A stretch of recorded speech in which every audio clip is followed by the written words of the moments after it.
একটা সামান্য মোবাইল পাইয়া আল্লাহ ভুলে গেছো। এক নর্তকী তোমারে ফোন করে, কইছে কদ্দুর আই লাভ ইউ, এতে তুমি উত্তালাইছ।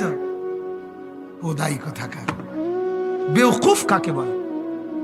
কোথাকার কোন অসভ্য জানোয়ার মোবাইলে তারে বলছে আমি তোমারে ভালোবাসি, উত্তালাইছে তো।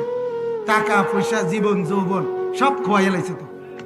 এরপরে গিয়া আপনার ফ্যান টানে কিছুদিন পরে। অহরহ দেখি না, কথা বলেন না কেন? কিরে বেটা ফ্যান টানস কা? ফ্যান টানস কেন?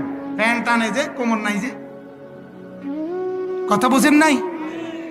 যৌবন শেষ যে, গুনার নাফরমানি করতে করতে, উলঙ্গ ছবি দেখতে দেখতে, জিনার বেবিচার দেখতে দেখতে, নর্তকী দেখতে দেখতে শেষ। সাফা টাফা কড়িমড়ি ভিতরে গেছে। বলেন নাউজুবিল্লাহ।